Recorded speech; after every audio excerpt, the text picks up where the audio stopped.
सुनैना और दिव्या बहुत ही अच्छी दोस्त थी। जहाँ सुनैना गरीब घर से थी, वहीं दिव्या अमीर परिवार से थी। बावजूद इसके दोनों में बहुत ही अच्छी दोस्ती थी।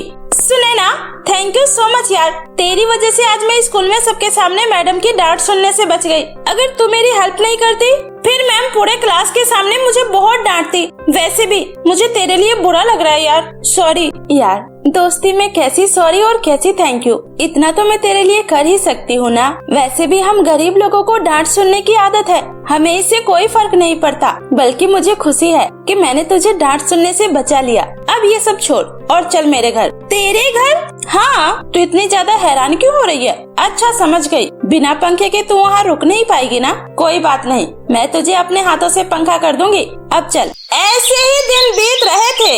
एक दिन दिव्या सुनैना से कहती है, सुनैना तुझे पता है शहर में बहुत ही बड़ा ब्यूटी कंपटीशन होने जा रहा है और तुझे तो पता ही है मेरा बचपन से ही मॉडल बनने का सपना है, इसलिए मैं उसमें हिस्सा लेने जा रही हूँ। अरे वाह दिव्या, कम से कम मेरा ना सही तेरा सपना तो पूरा हो जाएगा और तुझे मॉडल बनता हुआ देखकर सबसे ज्यादा मुझे खुशी होगी। ये तुमने बहुत ही अच्छी बात बताई। नहीं सुनैना, ये अच्छी बात नहीं है। अच्छी बात तो तब होगी जब तू भी मेरे साथ उस ब्यूटी कंपटीशन में हिस्सा लेगी। प्लीज हाँ कह देना, फिर दोनों साथ में चलेंगे, वरना माँ मुझे अकेले वहाँ जाने नहीं देगी। प्लीज सुनैना। दिव्या तुझे तो पता है मेरे पास पहनने तक के ढंग के कपड़े नहीं होते हैं और मैं इतने बड़े ब्यूटी कंपटीशन में कैसे हिस्सा ले सकती हूँ? न तो मेरे पास मेकअप है और न ही अच्छे कपड़े।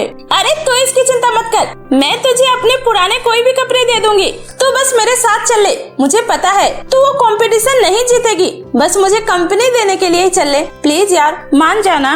ठीक है, अब तू इतना जिद कर रही है तो मैं तेरे साथ चलने के लिए तैयार हूँ। उसके बाद दोनों सहेली शहर चली जाती है और उस ब्यूटी कंपटीशन में हिस्सा लेती है। दिव्या अपने महंगे डिजाइनर ड्रेस में बहुत ही खूबसूरत लग रही थी। उसका परफॉर्मेंस देखकर जजेस बहुत ही ज्यादा इम्प्रेस होते हैं और उसे टॉप 3 के लिए शॉर्ट लिस्ट कर लेते हैं। उसके बाद बेहद ही सादगी और सिंपल कपड़ों में सुनैना अपना परफॉर्मेंस देती है। सुनैना को देखकर उस ब्यूटी कंपटीशन के ऑर्गेनाइजर सुमित अग्रवाल कहते हैं, अरे वाह, कितनी मासूम और कितनी खूबसूरत है ये। कितनी सादगी है इसके चेहरे पर और इसके सुंदर लंबे बाल तो इसकी खूबसूरती पर 4 चांद लगा रहे हैं। इस शो की असली विनर तो यही है। सर हमने 3 लड़कियों को शॉर्टलिस्ट कर लिया है, इसमें सुनैना मैडम का नाम भी है। ओके सुनैना, आज मैं बहुत खुश हूँ, मैं फाइनल राउंड में चली गई। मुझे तो यकीन ही नहीं हो रहा, देखना लास्ट का राउंड भी मैं ही जीतूंगी। हाँ दिव्या, वे लोग जाने ही वाले होते हैं तभी वहाँ पर सुमित अग्रवाल आते हैं। सुनैना जी सुनिए। सुनैना जी, आप वाकई बहुत खूबसूरत हैं। मुझे अपनी कंपनी के लिए आप जैसी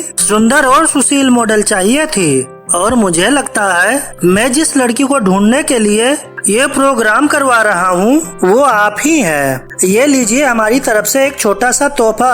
अरे सर, इसकी क्या जरूरत थी? तभी दिव्या सुमित अग्रवाल के हाथ से वो गिफ्ट ले लेती है। और मैं कैसी लगी आपको सर? आप भी अच्छी हैं। ठीक है सुनैना जी, अब मैं चलता हूँ, मिलते हैं फिनाले वाले दिन। इतना बोलकर सुमित अग्रवाल अपनी लंबी सी गाड़ी में बैठकर वहाँ से चला जाता है। दिव्या, ये सुमित जी कितने अच्छे हैं और कितने सिंपल भी। इतने बड़े होने के बाद भी कितनी शालीनता से बात कर रहे थे। हाँ वो तो है, और तो और उन्होंने तुम जैसे गरीब लड़की को सेलेक्ट भी कर लिया और देखना इस शो को अब तू ही जीतेगी। दिव्या, ये सब तेरी वजह से हो पाया है। मैंने तो कभी सपने में भी नहीं सोचा था कि कभी ऐसा भी हो पाएगा। अगर तू मुझे यहाँ लेकर नहीं आती तो ये कभी नहीं होता। तू मेरी सबसे अच्छी दोस्त है और देखना जब मैं ये शो जीत जाऊंगी फिर मैं सुमित अग्रवाल जी से तेरे लिए भी बात कर लूंगी और फिर दोनों साथ में मिलकर काम करेंगे। ऐसा कभी नहीं होगा। क्या मतलब दिव्या?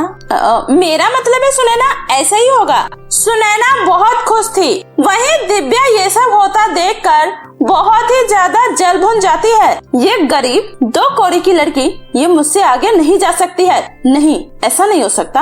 अगर आज ये उस कंपटीशन में हिस्सा नहीं लेती ना तो सुमित अग्रवाल मुझे ही पसंद करता।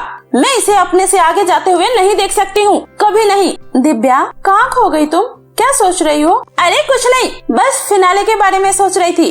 वैसे फिनाले में तू क्या पहनेगी? दिव्या, इस बार मैं अपने हाथ का बनाया हुआ कुछ डिजाइनर ड्रेस पहनूंगी। मेरे पास पुराने कतरन पड़े हैं, मैं उसी से कुछ बनाने की कोशिश करती हूँ। ठीक है, वैसे मैं तेरे लिए कुछ अच्छे से मेकअप और हेयर केयर का सामान लेकर आती हूँ। नहीं दिव्या, तुमने मेरे लिए वैसे ही इतना सब किया है, अब इन सब की जरूरत नहीं है। सुनैना, तू तो अभी से ऐसे बोल रही है जैसे तू अभी ही बहुत बड़ी मॉडल बन चुकी है।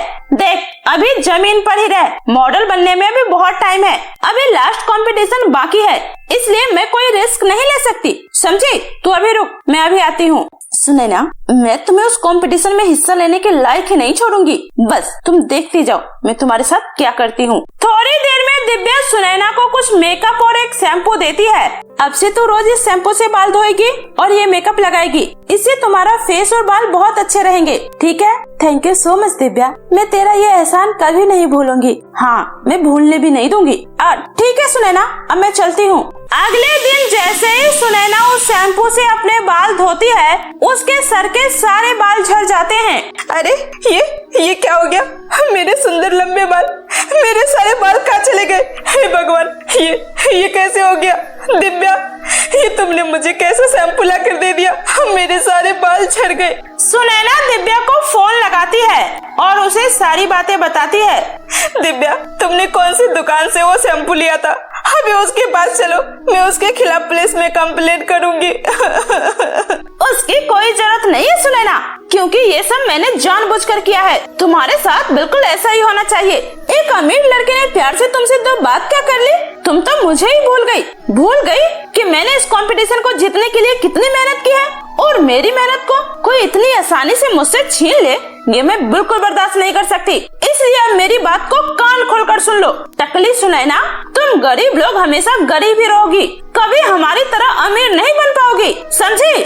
दिव्या, ये तो क्या बोल रही है? दिव्या, अरे तू एक बार अपने इस दोस्त से बोल कर तो देखती, मैं तेरे लिए खुशी खुशी ये सोच छोड़ देती। अरे मैं तो इसमें हिस्सा भी नहीं लेना चाह रही थी, वो तो तेरी खुशी के लिए ही चली गई। दिव्या, शायद तुम्हें नहीं पता, एक गरीब लड़की के लिए उसकी सुंदरता और उसका बाल ही उसका गहना होता है, और तुमने मुझसे वही छीन ली। अब तो मेरी शादी भी टूट जाएगी। ये तुमने क्या किया दिव्या? टूटती है तो टूट जाए मेरी बला से। अब मैं तेरी कोई दोस्त नहीं हूँ, समझी? अब मेरे पास कोई कॉल मत करना। अब मैं बनूंगी सुमित अग्रवाल की नई मॉडल, समझ गई तुम? ये सुनकर सुनैना को बहुत ही दुख होता है और वो बहुत रोती है। तभी सुनैना के सामने एक सुंदर सी परी प्रकट होती है। सुनैना, रोना बंद करो। अरे फूल परी जी, आप यहाँ? हाँ सुनैना, एक बार तुमने मेरी मदद की थी, याद है ना? इसलिए आज मैं यहाँ तुम्हारी मदद करने के लिए आई हूँ। मैं जानती हूँ तुम्हारी दोस्त ने तुम्हारे साथ बहुत गलत किया, उसे ऐसा बिल्कुल भी नहीं करना चाहिए था, लेकिन अब तुम भी उसे दिखा दो कि सुंदरता और सादगी अमीरी और गरीबी नहीं देखती, गरीबों के घर में भी फूल खिलते हैं। उसके बाद परी एक जादू करती है और सुनैना के सर पर बहुत ही सुंदर घने बाल आ जाते हैं। परी जी, आपका बहुत बहुत धन्यवाद। अगले दिन फिनाले होता है। दिव्या आज बहुत खुश थी क्योंकि उसे 100% यकीन था कि ये शो वही जीतेगी। तभी वहाँ पर सुनैना आती है। सुनैना, लेकिन अचानक से इसके इतने लंबे और घने बाल कैसे आ गए? जरूर ये नकली बाल लगाकर यहाँ आई होगी, इसको तो मैं नहीं छोड़ूंगी। कुछ ही देर में विनर का नाम अनाउंसमेंट होता है और सुनैना उस शो को जीत जाती है। तभी दिव्या वहाँ पर आती है और सभी से कहती है, रुक जाइए, ये लड़की फ्रॉड है, झूठी है, ये लड़की एक नंबर की झूठी है। ये सुनकर सभी लोग हैरान रह जाते हैं। आप कहना क्या चाहती हैं? साफ साफ कहिए। इस लड़की के ये खूबसूरत लंबे बाल नकली हैं। उसके बाद दिव्या सभी के सामने सुनैना का बाल पकड़कर उसे खींचने लगती है। दिव्या, बस करो, अब और कितना गिरोगी? मेरे बाल असली हैं और ये बाल मुझे परी जी ने दिया है। ये पागल लड़की कौन है? कोई इसे उठाकर यहाँ से बाहर करो। उसके बाद दिव्या को बाहर कर दिया जाता है और सुनैना सुपर मॉडल बन जाती है और फिर सुमित अग्रवाल के साथ काम करने लगती है। कुछ ही दिनों में सुमित अग्रवाल को सुनैना से प्यार हो जाता है और दोनों एक दूसरे से शादी करके खुशी खुशी रहने लगते हैं।